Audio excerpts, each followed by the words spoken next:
Screen show हो रही है आपको?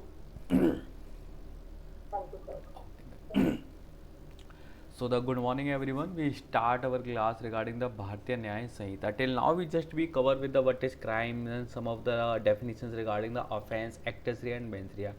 From now onwards we start with the core BNS, how the BNS have been come and made with us. So first of all we start with the first section regarding the short title commencement and application. It's a BNS Bharatiya Nyaya Samhita 2023 Act which are especially made for to recognize the all type of offences are present in a society and make the prohibited that offences with the punishable manner. Apply कहाँ पे होगा? Main question is that कि कहाँ कहाँ पे आप BNS को use करेंगे. सो section 1 sub clause 3 are decided where the BNS will be apply. I give the some of the unique things regarding that reading of that application. You just have to be clear. एक तो सारे Indian citizens पे, whoever the Indian citizen who doing any act which are prohibited by that act and should be punished by the Indian courts, Indian law, that will on that Indian person should the law and the statutes will be applied. That Samhita will be applied on that guy. Indian citizen जो कोई भी कहीं पे भी कोई offence करता है inside the India even the outside the India, कहीं पे भी कोई ऑफेंस करता है, अगर वो इंडियन लॉ के द्वारा वो प्रोहिबिट है और वो एज ए ऑफेंस डीम्ड करा जा रहा है तो वो इंडियन लॉ के इस BNS में लाइबल रहेगा. Clear with that? Second is inside the India. I will not go with these clauses directly. इन सबको पढ़ने के बाद आपको बस यही क्रक्स मिलेगा which I give to you. तो inside the India if you do any type of offence inside the India, either be a citizen और नॉन सिटीजन, आप कोई भी हो सकते हैं, सिटीजन भी हो सकते हैं, नॉन सिटीजन भी हो सकते हैं, फ्रॉम द फॉरनर्स भी हो सकते हैं, फॉरेन कंट्री के सिटीजन भी हो सकते हैं, but you did any type of offence which are prohibited in India, you also be come under the criteria of a Bharatiya Nyaya Samhita and you will be liable for that offense. Clear? Next first क्या चीज? ये section 1 sub clause 3, 4 और 5 ये applications की बात कर रहे हैं. Section 1 sub clause 3, 4 and 5. ठीक है, सब clause 3, sub clause 4 and sub clause 5. I just give the complete crux of all these 3 sections. तो पहले मैंने बताया कि इंडियन सिटीजन कहीं भी हो, फिर मैं कह रहा हूँ इनसाइड द इंडिया सिटीजन हो चाहे नॉन सिटीजन हो, दे विल बी लाइबल. ठीक है. Third is the flag rule. Flag rule is simply said that you are in a aircraft, any ship or any type of vessel of India where the number of that registration number of that vessel, aircraft and any flag on that aircraft is about the Indian flag. कोई ऐसा कोई भी vessel जो India में registered हो, India के flag के under वो कहीं पे भी हो, इंटरनेशनल सी में हो, एयर इन स्पेस हो, कहीं पे भी हो, लेकिन वो इंडिया के अंदर रजिस्टर्ड है, इंडिया का वेसल है. So you if that vessel if you commit any type of offence you will be deemed at that you commit the offence in India. तो आप ऐसे ही डीम करे जाएंगे जैसे आपने इंडिया में ऑफेंस करा. सपोज कोई शिप है, इंडिया की शिप है, इंडिया के फ्लैग के अंदर वो शिप वर्क कर रही है अपना, और उस शिप के अंदर कोई ऑफेंस हो जाता है, और फॉरनर हो चाहे सिटीजन हो, कोई भी हो, कोई ऑफेंस करता है तो उसको ऐसे ट्रीट करा जाएगा जैसे वो ऑफेंस इंडिया में हुआ है और उस पर BNS will be apply. Clear? Next is about the computer cyber laws. If you targeted the any computer sources which are located in India, you are belong from any type of place, आप India से भी हो सकते हैं, बाहर से भी, लेकिन आपने कोई ऐसा ऑफेंस करा जिसके तहत आपने जो टारगेट करा है कंप्यूटर्स को, उन कंप्यूटर को टारगेट करा जो इंडिया में लोकेटेड है, तो you will be also come under the criteria of BNS. Clear? These are the application of the BNS.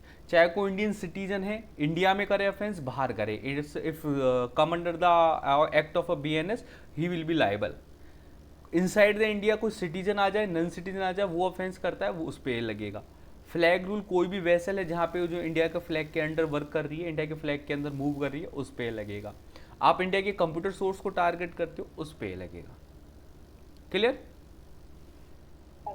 That is with the application of the Bharatiya Nyaya Samhita. In a second section, section 2, give the some of the definitions. Definitions provide करी गई है. हाँ बोलिए बोलिए. Sir इसमें close 1 अच्छा 3, 4, 5 था ये सर. 3, 4, 5 2 भी है सर ना? Two is not about the application, two is something else. Let me check, wait a minute, इसे थोड़ा सा छोटा कर लेते हैं, ऐसा करते हैं,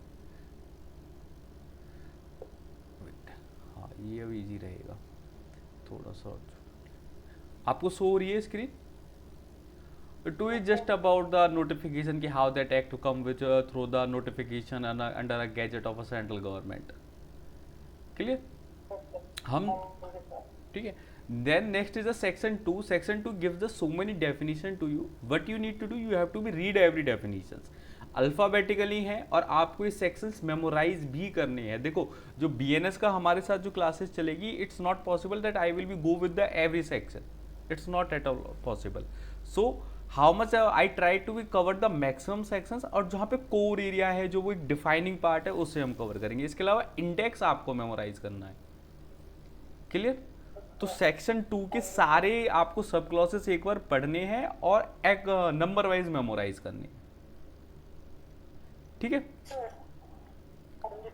हाँ, तो ट्राई, डोंट बी वरीड कि बहुत ज़्यादा हार्ड होगा कि ये होता नहीं है. हो सब जाते हैं, हमने करे हैं, बहुतों ने करे हैं, सब लोग कर लेते हैं. Just make a 2-3 reading of them and try to interlink. जब ये सेक्शन आगे यूज होंगे, जब ये सब क्लॉस आगे यूज होंगे, तब मैं भी नहीं बताऊंगा और आपको भी ऑटोमेटिकली मेमोराइज हो जाएगा कि इस सेक्शन की डेफिनेशन वहां पे लिखी हुई है. ठीक है, चलो. Counter fitting like you just copy someone, you just make a thing and resemble a thing like that. It is the another thing. आपने कोई फेक करेंसी बनाई, कोई फेक स्टैंप बनाई और दूसरे के सामने ऐसे रिजेंबल करी कि ये रियल है. That is the counterfeiting. ठीक है, आप को पढ़ के देखो, बड़े सारे इजी सेक्शंस हैं, not anything difficult there. We are come with the section 3. Section 3 subclause 1-2 are talk about the general explanation and general exception. It's just said the section 3.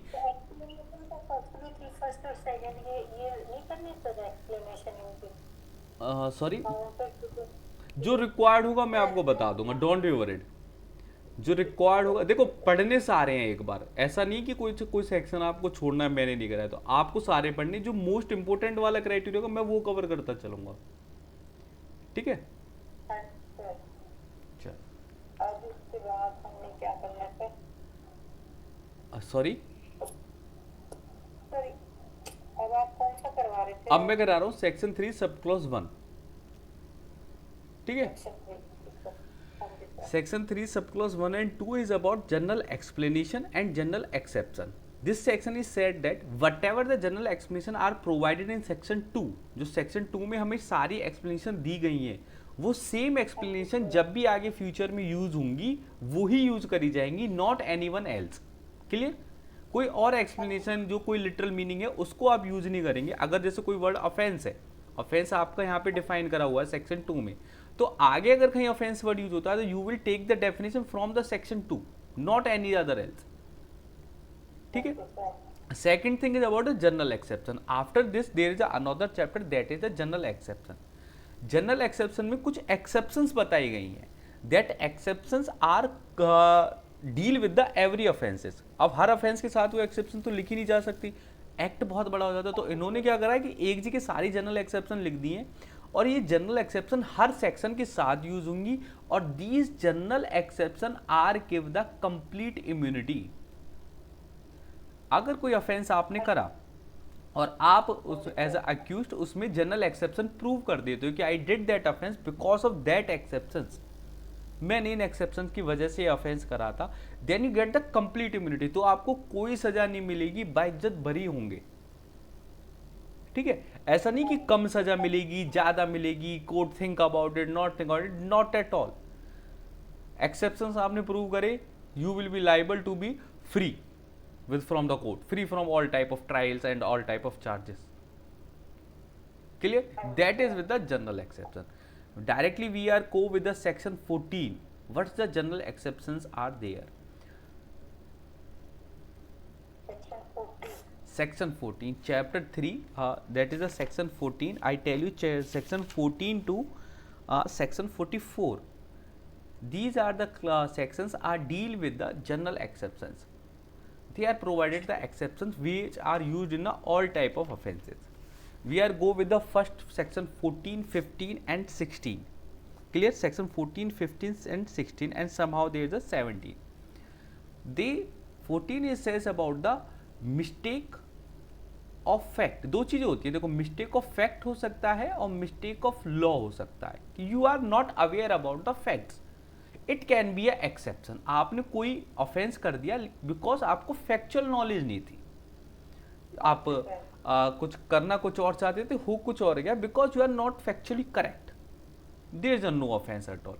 But you commit something, you commit an offense and you said that I don't know that it is punishable, I don't know that it's the law. आप कहते हैं मुझे law नहीं पता, ये offence, ये defence नहीं हो सकता. Mistake of fact can be a defence but mistake of law can never be a defence.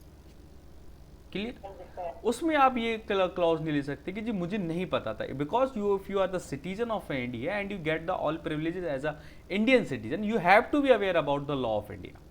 You cannot be claim that I am not aware about it. इसी सिचुएशन में fact के और law की situation में मैं आपको बता रहा हूं कि एक्ट ऑफ जज और act in pursuant of judgement, दो चीजें हैं. जज के द्वारा किया गया कोई कार्य और जजमेंट के लिए करा गया कोई भी कार्य, वो भी कंप्लीट इम्यूनिटी होगा. सपोज इफ जज a order in a good faith as per the law of a hang till death, अगर जज ने किसी को कैपिटल पनिशमेंट दे दी, हो सकता है कि उसे फैक्ट गलत बताए गए हो सकता है कि वो केस और ठीक से प्रूव ना हो, मटेरियल फैक्ट नहीं दिए गए, लेकिन जज को तो वो सही लग रहा है ना, उसे जब तक तो नहीं बताती. अपील में जाए कि वो एक्यूट हो जाए, ठीक है, पर जो मेरे सामने जो एविडेंस है मैंने उसके बेसिस पे सजा दे दी, तो जज को अब इसमें सजा नहीं मिलेगी कि आपने गलत सजा दी है. Did you get my point? Simply जज के साथ एज अ जज I get the all evidences.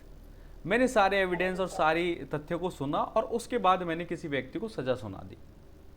बाद में पता चलता है व्यक्ति ने सजा भुगत ली, बाद में मुझे पता चलता है कि वो फैक्ट, वो एविडेंसेस गलत थे, टेम्पर्ड थे. तो it's not my mistake. Mistake of fact की वजह से मैंने सजा दी है, मिस्टेक ऑफ लॉ की वजह से नहीं दी.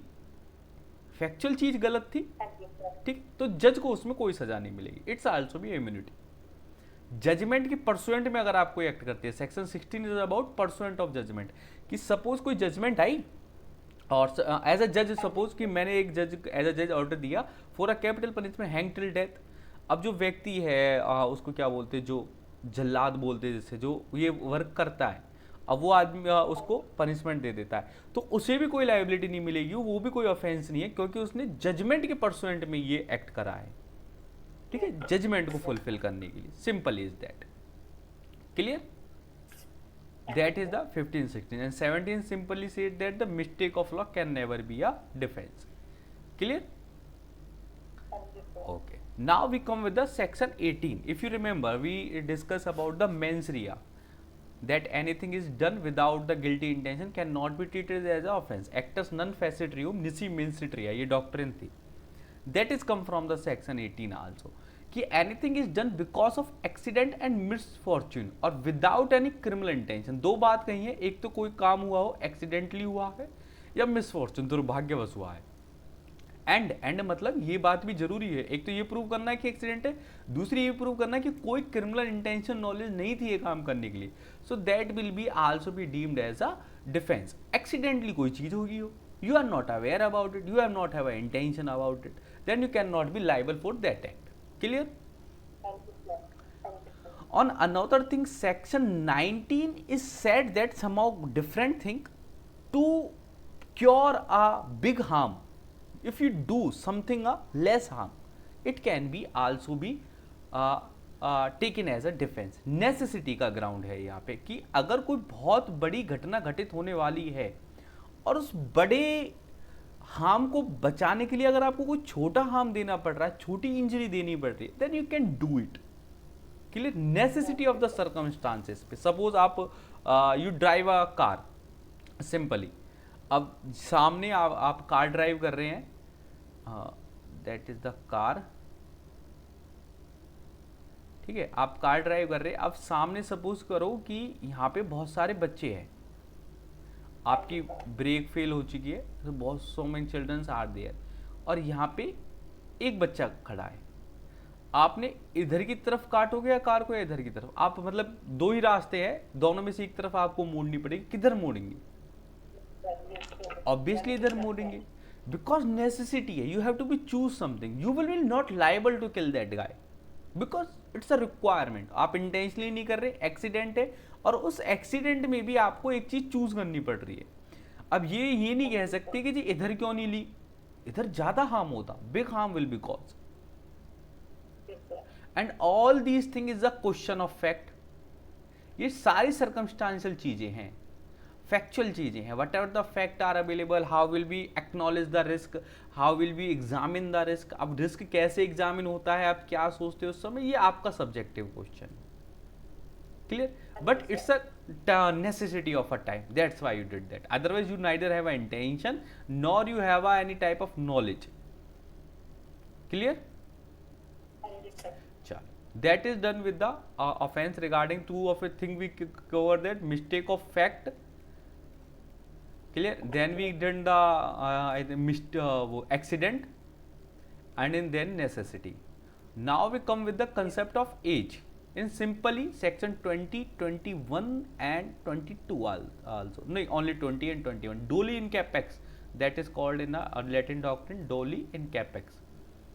एज में दो बातें हैं, सिंपली बिलो 7 ईयर अगर कोई है, बिलो 7 ईयर, 7 साल से कम उम्र का कोई भी बच्चा कोई भी चीज करता है, it's treated as a not offence at all, उसे कंप्लीट इम्यूनिटी मिलेगी, वो कोई भी ऑफेंस करे। हम ये मान के चलते हैं कि उसकी इंटेंशन हो ही नहीं सकती, he is not able to form mens rea, clear? Child above the 7 year of age and under the 12, 7 से 12 के बीच में अगर कोई बच्चा है, the child who is between the 7 to 12 year of age, if he done any type of offence, here we look out the maturity, कि वो उस ऑफेंस को लेके कितना मैच्योर है। Suppose a child come to you and steal a pen from you, उसने आपसे एक पेन चुरा लिया, अब वो पेन लेके बाहर जाके उसको तोड़ के फेंक दे, it's means he is not aware about what's the use of pen, तो उसने तोड़ दिया तो उसको वो ऑफेंस नहीं माना जाएगा, क्योंकि उससे कोई नॉलेज ही नहीं है, उसने as a just a childhood में वो नॉनसेंस में एक वो पेन आपसे चुराया है। लेकिन सपोज अगर वो पेन चुराए, आराम से अपनी पॉकेट में रखे, घर जाके उसको यूज करे, राइटिंग वर्क करे, तो it's means he is know what's the actual work of that pain, तो वो मैच्योर है उस चीज को लेके, ठीक, तो वहां पे वो लायबल होगा। जैसे कोई बच्चा आया आपसे 10 रुपए चुराए, 10 रुपए चुरा के बाहर वो उसने नोट फाड़ के फेंक दिया, तो उसे कुछ नहीं पता, उसमें वो लाइबिलिटी नहीं, लेकिन वो 10 रुपए ले जाके दुकान पे जाके कैंडी खरीदता है और कैंडी खा लेता है, तो it's means he know the value of the money, so then he will be liable, clear? 12 above आपका जुवेनाइल में आई जाएगा। यहां पे अब दो चीजें और हैं, 22 and only the 22 is about unsoundness and 23 and 24 is about intoxication। दोनों सेक्शन लगभग एक जैसे ही हैं, they both are discuss about the unsoundness. यहाँ पे अनसाउंडनेस जो 22 में बात हो रही है वो तो मेडिकल अनसाउंडनेस की बात हो रही है, medically you are unsound, mentally you are upset. Intoxication is about the alcohol. You get something drugs and any type of drink which are make the intoxicated you and you are not in your sense. Simple is that. अब यहाँ पे क्या हुआ कि आपके पास अपनी sense नहीं है। यहाँ पे अगर आप इन दोनों सिचुएशन में कोई ऑफेंस कमिट करते हैं then you will be liable to take as a defence because not I am not in my sense, clear? लेकिन इसमें अब दो फैक्ट है, वो बड़ा हम ध्यान से पढ़ेंगे। Try to read. Nothing is an offence, कोई भी ऑफेंस नहीं होगा which is done by a person, जो कोई एक व्यक्ति के द्वारा करा जाए, who at the time of doing it, first condition, who at the time of doing it, जिस टाइम पे वो ऑफेंस कर रहा है, is by reason of intoxication, intoxication के कारण। यहां पे रीजन इंटॉक्सिकेशन है, ऊपर अनसाउंडनेस ऑफ माइंड है। रीजन ऑफ इंटॉक्सिकेशन, इंटॉक्सिकेशन के कारण पहली चीज ध्यान से समझना है, incapable of knowing the nature of the act, नहीं जान पाता कि उस एक्ट का नेचर क्या है। और सेकंड चीज यहां पे और वर्ड यूज हुआ है तो या ऑप्शनल है, that he is doing what is either wrong और कॉन्ट्रेरी टू द लॉ, दूसरी बात है कि या तो वो गलत है या फिर लॉ के द्वारा प्रोहिबिट है, लॉ के अगेंस्ट है। तीन बातें उसने कही हैं कि इंटॉक्सिकेशन की वजह से या फिर अनसाउंडनेस की वजह से वो नहीं जान पाता उस अपने एक्ट का नेचर, नहीं जान पाता कि वो एक्ट रॉन्ग है और कॉन्ट्रारी टू द लॉ है। Clear? provided that the thing which intoxicated him as administrated to him without his knowledge or against will, कि जिस वजह से वो इंटॉक्सिकेटेड हुआ है, जो उसने ड्रिंक ली है, या तो उसकी नॉलेज के बिना उसको किसी ने कुछ मिला के दे दिया हो या फिर उसकी विल के बिना वो फोर्सफुली उसे दी गई है। ठीक है, तो एक बात के लिए फोर्सफुली किसी व्यक्ति को ड्रिंक दी गई, वो इंटॉक्सिकेट हो गया, उसने कोई एक्ट करा, वो एक्ट ऑफेंस नहीं माना जाएगा। तीन कंडीशंस हैं उसमें जब वो नहीं माना जाएगा। इनकैपेबिलिटी हो, incapable, let me change the colour of pen, wait a minute. हाँ, ध्यान से समझना है, incapable of knowing the nature of act, की एक्ट का नेचर उसको पता ना हो, डूइंग रॉन्ग और डूइंग प्रोहिबिट बाय लॉ। देखो, अब रॉन्ग तो आता है morally wrong. Wrong means you know it's a wrong. अब रॉन्ग और राइट कैसे डिसाइड हो रहा है? मॉरल और एथिक्स पे। Contrary to the law, it decide by the law, legal provisions की। जब, अच्छा देखो, लॉ के साथ अगर मैं ऑफेंस की बात करूं, लॉ और offence come with the punishment. मुझे लॉ से डर इसलिए क्योंकि उसमें पनिशमेंट है, तो मुझे अवेयरनेस इसकी पनिशमेंट की है या नहीं है, ये चीज चेक करी जाएगी। कि अगर मैंने कोई एक्ट करा और एक्ट करते टाइम मुझे पता है कि मुझे इसकी सजा मिलेगी, तो इसका मतलब मुझे अवेयरनेस है कि मैं गलत कर रहा हूं। लेकिन करते टाइम मुझे यही नहीं पता है इसकी सजा मिलेगी, आई am not in that much amount of sense, तो मुझे इम्यूनिटी मिल जाएगी, तो मुझे डिफेंस मिल जाएगा। क्लियर? अगर मैं बात करूं मॉरलिटी की, morality is about like a sin, like a feel of guilt. अगर मैंने कोई ऑफेंस करा, पनिशमेंट एक अलग चीज है, मुझे गिल्ट होने लगा, I did that thing, I start to cry कि यार मुझसे गलत हो गया, God will punish me, it's against the society, how can I look myself. इसका मतलब मुझे पता है, इतनी सेंस मुझे है कि मैंने गलत करा है, then I will be liable for that offence. और वहीं पे मैं क्राइम करके just to feel like a normal guy, अगर मैं नॉर्मल पर्सन की तरह वहां पे आराम से बैठा हुआ हूं, ऑर्डिनरी पर्सन की तरह, तो फिर मैं लाइबल नहीं हूँ। क्लियर? ये दो बातें क्लियर हुई, मॉरलिटी और punishment. Now I come with the incapable of knowing the nature of the act. Nature of the act are deal with the consequence.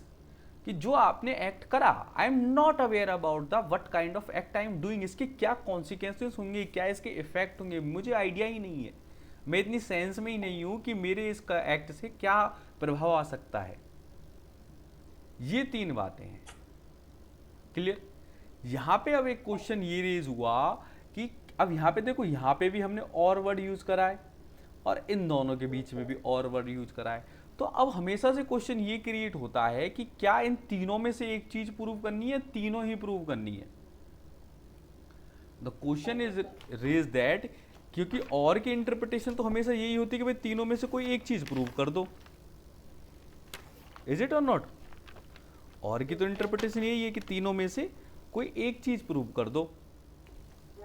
लेकिन इन अ केस ऑफ दया भाई Chhagan bhai Thakkar versus state of Gujarat, let me write here, Daya भाई छगन भाई versus state of Gujarat, 1964 supreme court case. In this case court held that merely to prove incapable of knowing the nature or merely to prove wrong or merely to prove contrary of law, it's not a sufficient to get the immunity of unsoundness और intoxication. कि खाली आप ये prove करते, मुझे consequence नहीं पता था लेकिन पनिशमेंट पता थी, रॉन्ग पता थी, कॉन्सिक्वेंस तो किसी को भी नहीं पता होता मेरे एक्ट का क्या फल आएगा, या फिर मुझे पनिशमेंट नहीं पता थी, कि एक चीज इन तीनों में से कोई ना पता हो और आप ये कहते हैं मुझे इम्यूनिटी मिली है, court will not B give. Court ने क्या यहाँ पे रूल बनाया, ध्यान से समझना, इनकेपेबल वाले को मैंने 1 मार्क करा है, आइदर रॉन्ग को 2 और कॉन्ट्ररी टू लॉ को 3।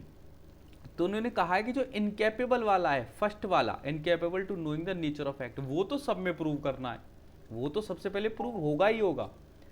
उसके साथ या तो 2 को कर दो या 3 को कर दो, ये ऑप्शनल है। कि सबसे पहले तो आपके माइंड में ये क्लियर हो कि जो आप एक्ट कर रहे हैं आपको नहीं पता उसका क्या कॉन्सिक्वेंस होगा। दूसरी बात, आपको एक्ट से रिलेटेड ये भी नहीं पता है कि ये मॉरली रॉन्ग है या फिर प्रोहिबिट बाय लॉ है। ठीक है, तो दो चीजें प्रूव करनी है, आइदर 1+2 कर देना है या 1+3 प्रूव करना है। ये बात समझ आई यहां तक? अब आप ये बताइए, हाँ जी सर, हाँ जी सर। क्लियर दैट थिंक 1+2 होगी या 1+3 होगी? इनकैपेबिलिटी ऑफ नेचर तो प्रूव होगी। हाँ जी सर। केस का नाम है दया भाई छगन भाई versus state of Gujarat. Clear? One more case is also there, let me find it, give me a minute. हाँ, बापू, ये केस आप बेसिक लिख लें, बापू इलियास @ करके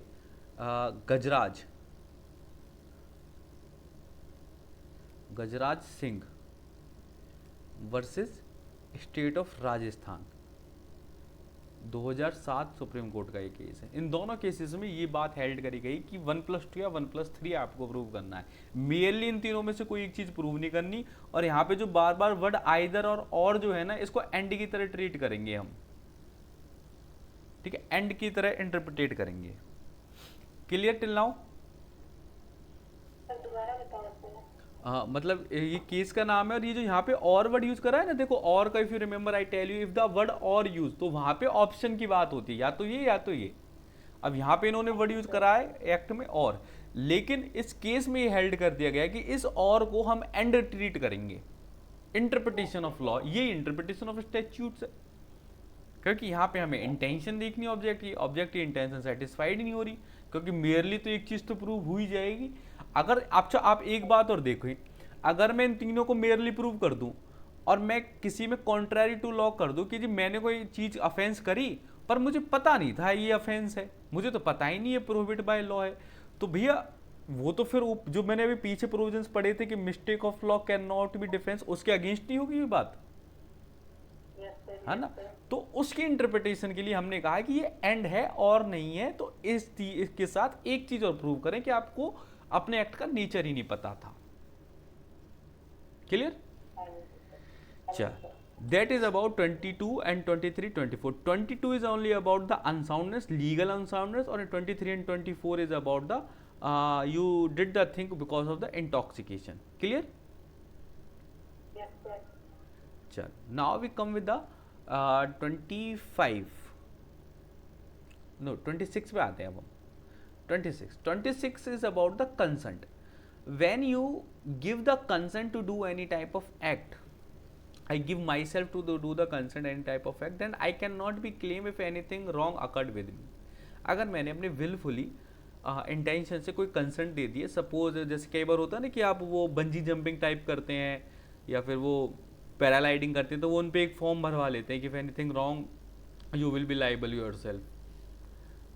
तो वो सिचुएशन है कि आपने अपनी कंसेंट दे दी, अब आपके साथ कुछ होता है तो you will B can not be claim the defence in this. Clear?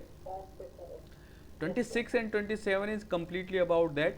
They just give the exception of consent. Section 27 give the exception of consent. No, wait. It's not that. हाँ, 29 exception. It says that the 25, 26 and 27 give the offense regarding the concept कि जो आपने consent दी है, it's wait a minute, it's about the 28 पढ़ते हैं हम एक बार, कि ऊपर वाले सेक्शन में 25, 26 और 27 में जो आपने कंसेंट दी है, वो consent word consent, if you remember the consent word use in a contract, तो सेम समाउ मीनिंग यहाँ पे होगी। ये कहते हैं कि जो आपने ऊपर कंसेंट दी है, if the consent given under the fear of injury, under misconception of the fact, if the person doing act or the reason to believe that the consent was given in consequence of such fear or misconception. If you give the consent in a 26 or 27 section because of fear or because of misconception, that consent are not to be treated as a valid consent and you will be liable for offense. Suppose मैंने आपको consent दी कि आप मेरे साथ ऐसे ऐसे ये injury मुझे दे दीजिए, लेकिन जब मैंने आपको एक कंसेंट दे रहा था या फिर आप जब मुझसे एक कंसेंट ले रहे थे, आपने मुझसे फोर्सफुली लिया या फिर मुझसे झूठ बोल के लिया कि आपके साथ कुछ अच्छा होगा, ये आप मुझे कंसेंट दे दीजिए। अगर इन दो कंडीशंस में आप कंसेंट लेते हैं तो स्टिल यू आर लायबल। आप you can not be claim in a court कि मैंने तो जी कंसेंट ली थी, पर आपकी कंसेंट फियर ऑफ इंजरी से ली थी आपने, आप लायबल होंगे उसके अंदर। दूसरी बात, अगर आप अनसाउंड माइंड वाले व्यक्ति से या इंटॉक्सिकेटेड व्यक्ति से कंसेंट लेते हैं तो भी आप लायबल होंगे। Yes, sir. ठीक है। Next is unless the contrary appear from the contract, the consent is given by the person who is the under the 12, या फिर 12 साल से छोटे बच्चे से आप कंसेंट लेते हैं, that again you will B liable. Clear? Yes, sir. That is the regarding the consent. Acting done good faith regarding the consent, ठीक है। अच्छा, बिना कंसेंट के भी आप किसी के साथ कुछ भी कर सकते हैं। सपोज आपने कोई एक्ट करा अच्छी फेथ में उसको बचाने के लिए, as a doctor the some patient come to you, अब कंसेंट तो नहीं ले सकते, अब ऑपरेशन में हो सकता है वो बचे या ना बचे, पर आपने गुड फेथ में उसकी सेफ्टी के लिए अगर कुछ कर रहे हैं तो उसमें कंसेंट की कोई रिक्वायर्ड नहीं है। Okay, sir. ठीक है। सर, तो आप एक्सेप्शन बता रहे थे हाँ। 25, 6, 7 का बता रहे थे सर, सेक्शन 25 से लेके सेक्शन 31 तक it's all about the consent, 30 तक। क्लियर? कंसेंट रिलेटेड बातें हैं इसमें सारी। 25, 27, एक्सेप्शन बता रहे थे ना सर, एक्सेप्शन बता रहे थे आप। एक्सेप्शन है आपकी 28 में, दो एक्सेप्शन, तीन एक्सेप्शन है। एक तो आपकी फियर और मिसकंसेप्शन वाली रही, दूसरी रही अनसाउंडनेस वाली, और तीसरी रही आपकी 12 ईयर एज वाली। ठीक है। इन तीन कंडीशन में अगर कंसेंट जाती है तो वो अवॉइड कंसेंट होगी और आप ऑफेंस के लिए लाइबल होंगे। क्लियर? हाँ जी, सर। चलो अब आते हैं 31 पे। यहां तक सारी चीजें क्लियर हो रही ना? ये जनरल डिफरेंस चल रहे हैं हमारे। हाँ जी, सर। चलो कम्युनिकेशन पे आते हैं। No communication made in good faith is an offence reason of any harm to the person to whom it is made if it is made for the benefit of that person.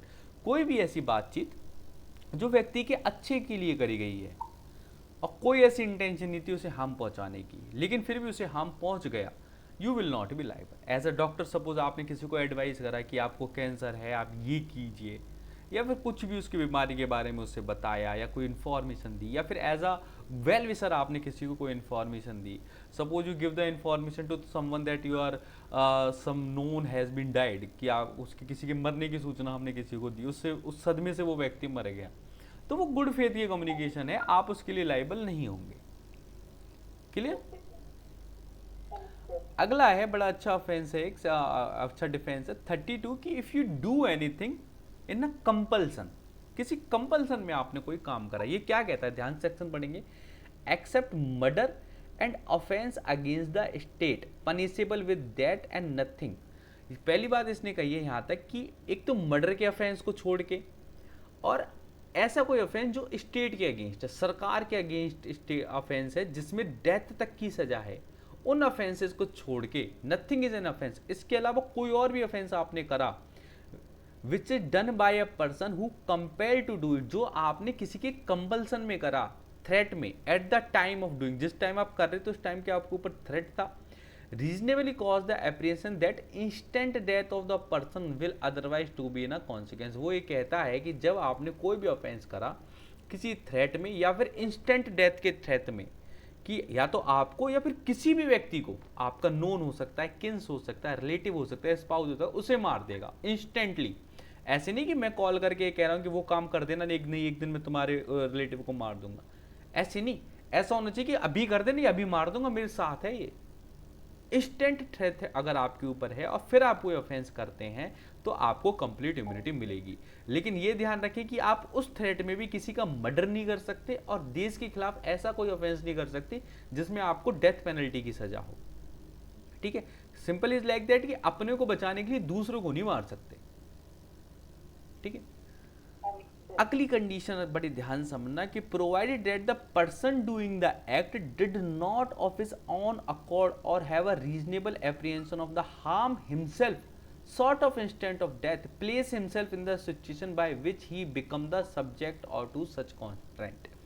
ये क्या कहता है, provided that, exception इसने create करा है कि अगर कोई व्यक्ति अपने आप को उस परिस्थिति में गिरता है इंस्टेंट डेथ की, या फिर उस कॉन्स्ट्रेंट में आने की परिस्थिति में खुद अपने आप को गिरता है, तो वो उसका डिफेंस नहीं लेगा। जैसे कि सपोज कहीं पे चोरी हो रही है, सिंपल इज लाइक दैट, आप ये समझिए कि 4-5 लोग हैं, डकैती गिर रहे हैं घर में, ताला नहीं खुल रहा। आप एक ताले खोलने वाले हैं, आप चाबी बनाने वाले हैं, कोई व्यक्ति है वो वहां से गुजर रहा है, उसे दिख रहा है साहब चोरी हो रही है, रात का समय है, ताला तोड़ने की कोशिश कर रहे हैं, डकैत है। आप उनसे पूछ रहे हैं कि भाई साहब क्या कर रहे हो, कि जी हम ताला तोड़ रहे हैं। मैं तो ताला खोल देता हूँ। आपने खुद अपने आप को इंट्रोड्यूस कराया, वहां पे चले जाने की जगह आपने खुद उनको इंट्रोड्यूस कराया, और फिर वो आपको थ्रेट दे रहे हैं कि खोल नहीं तुझे मार देंगे। Now you can not claim the defence because you himself go there, you himself give them choice. Now you cannot get the benefit of that exception. Clear? Person को कैसे मालूम होएगा कि ये चोर नहीं है? वो चीज बताएंगी कंडीशंस सर्कमस्टांसेस टेल दैट, कि पहली बात जैसे सपोज आप ये डिफेंस ले रहे हैं कि जी मैं तो उसका ग्रुप का पार्ट ही नहीं था, मुझसे तो फोर्सफुली कराया गया, तो पहला क्वेश्चन ये होगा कि आप वहां पहुंचे कैसे, आपसे फोर्सफुली कराया किसने, इनको कैसे पता है कि आप कर लेंगे। भाई मुझ पे कोई फोर्स तभी तो करेगा जब उसे मुझ पे विश्वास होगा कि ये कर सकता है, मेरी कोई अथॉरिटी है, कोई पोजीशन है, या फिर कोई स्किल है, तो उसे ये भी तो पता चलनी चाहिए कि उसे पता कैसे चला। कहीं ऐसा तो नहीं कि मैं खुद ही बता रहा हूँ, खुद ही प्लान कर रहा हूँ। और जिस पोजीशन जिस सिचुएशन में उसने मुझसे काम कराया, तो उस सिचुएशन में हम दोनों कैसे पहुंचे। So these are the thing which have to be crack out. Clear? मतलब कुल मिला के इनका ये है कि अपने आप में कॉन्स्पिरेसी ना हो आपके बीच में, ठीक है। अगर कॉन्स्पिरेसी करके ऑफेंस करे तो फिर you can not get the benefit end of that section. Clear? चल, today's last section is where the section 33. Section 33 simply says that for the petty offenses, for the slight harm, you cannot be create a you cannot be make the big issue. छोटा सा कोई harm हुआ है, slight harm हुआ, you can not be create big issue of that, it's a immunity. Suppose आपने छोटा सा किसी को धक्का मार दिया, अब वहां पे ऑफेंस लेके चले गए उससे, अननेसेसरी हैरेसमेंट, कोर्ट विल के भाई ये कोई ऑफेंस नहीं हुआ, इम्यूनिटी दे, बात को खत्म करो, ये ऑफेंस ही नहीं है। इम्यूनिटी मतलब क्या ही कुछ कहना है इस पर, कोई कुछ हुआ ही नहीं है, nothing is an offence by reason that it cause or that is intended to cause, that is non likely to cause any harm if that person is so slight that no person of ordinary sense tempered would complain of such harm. Simple इसने word use करा है ordinary sense, ordinary means ordinary person. अगर कोई ordinary person के साथ ऐसी कोई चीज होती तो वो ना तो परेशान होता ना ही कंप्लेंट करता। आप एक्स्ट्रा सेंसिटिव हो, अदरवाइज ऐसी कुछ हुआ ही नहीं है, अदरवाइज ऐसा कुछ हुआ ही नहीं। That is the general difference. We just make a small recap. एक तो हमने मिस्टेक ऑफ फैक्ट करा, दूसरा हमने एक्सीडेंट करा, तीसरा हमने नेसेसिटी वाले क्लॉज करे, then we give the concern regarding the age, then we come with the unsoundness और intoxication, then we read the concept of consent, ठीक है। और एक था doing the offence under the threat and compulsion, किसी compulsion और threat में आपने कोई ऑफेंस करा है। And last is about the slight harm. If you did any type of take defence of all of these then you get the complete immunity. Let me check first, कोई रहा तो नहीं है ना। हाँ, एक कम्युनिकेशन रह गया। हाँ, सेक्शन 31 में कम्युनिकेशन गुड फेथ, आपने कोई एक्ट करा और इन किसी क्लॉज में वो फॉल आउट करता है, you get the complete defence from that. Clear? कल हम प्राइवेट डिफेंस समझेंगे, with every aspect of the private defence. What you need to do, you have to be go with all these sections and read the every provisions regarding it. BNS कोई बहुत बड़ा act नहीं है, it's just the 102, 102 pages में BNS समाया हुआ है, और आज हमने 14 पेजेस करे हैं। If you read every day 10 pages then you can easily go with the whole BNS within 100 days. So then within 10 days. अगर 10 पेज आप रोज के करते हैं तो 10 दिन में आपका BNS एक बार का रिवाइज हो जाएगा।